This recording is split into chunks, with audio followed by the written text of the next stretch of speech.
नमस्कार मित्रों, मैं बलराम कुशवाहा मेरे यूट्यूब चैनल पर आप सभी का स्वागत करता हूं। आज हम बात करने वाले हैं एमपीटास प्रोफाइल पंजीयन हितग्राही प्रोफाइल पंजीयन क्यों आवश्यक है। तो इसके विषय में मैं आपको बता दूं, हितग्राही प्रोफाइल पंजीयन SC ST और OBC के सभी कैंडिडेट्स, खासकर छात्र जो स्कूल कॉलेज में पढ़ रहे हैं, अध्ययनरत हैं, उनके लिए स्कॉलरशिप लेने में बहुत ही हितकारी है। और इसके बनने से आप स्कॉलरशिप का लाभ आसानी से ले सकते हैं।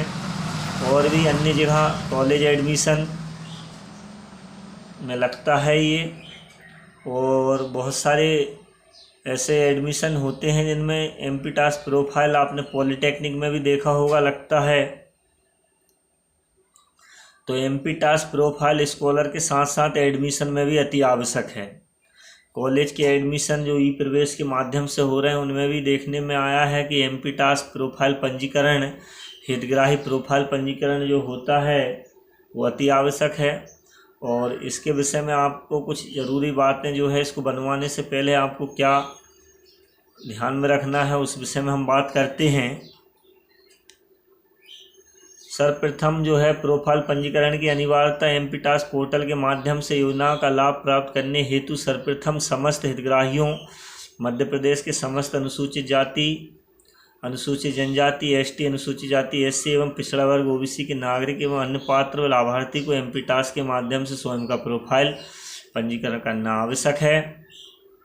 दूसरा, पंजीयन का माध्यम, यह पंजीयन हितग्राही द्वारा स्वयं किया जा सकता है अथवा लोक सेवा केंद्र, MP ऑनलाइन, नागरिक सुविधा केंद्र के कियोस्क के साथ साथ विभागीय कार्यालयों के माध्यम से भी किया जा सकता है।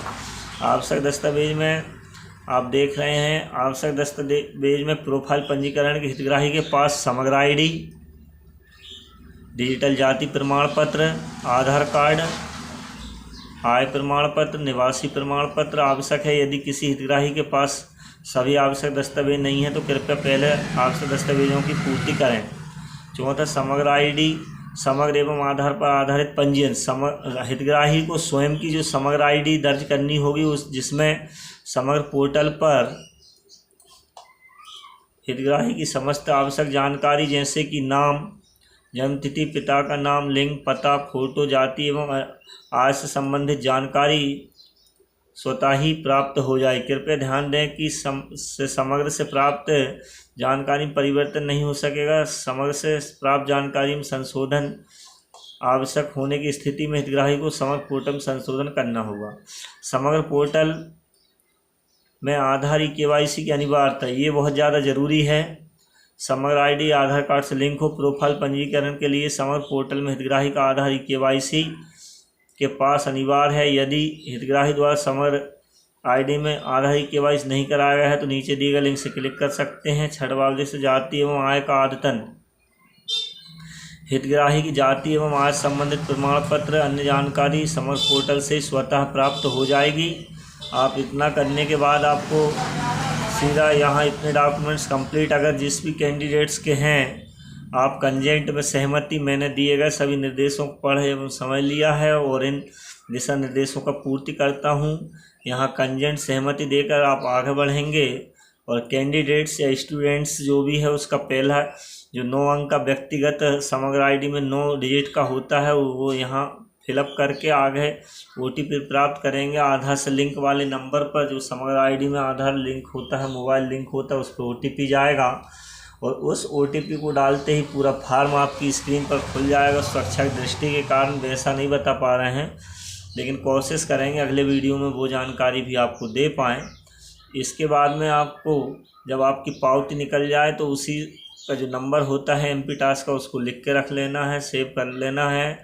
एक OTP आपके पास आएगा मैसेज में, उसको वो पासवर्ड आएगा, उसको लिख के रख लेना है। और स्कॉलर के जैसे ही आवेदन स्टार्ट होते हैं, है ना, तो आप स्कॉलर के लिए जो मध्य प्रदेश के निवासी हैं, उनके लिए स्कॉलर का फॉर्म आसानी से एमपीटास का प्रोफाइल का जो नंबर होता है पंजीयन, उससे आप डाल सकते हैं। जानकारी कैसी लगी? जानकारी अच्छी लगी है तो प्लीज़ हमारे चैनल को सब्सक्राइब करें और कोई चीज़ पूछना हो तो कमेंट्स कर सकते हैं आप लोग। मिलते हैं अगले वीडियो में, तब तक के लिए नमस्कार।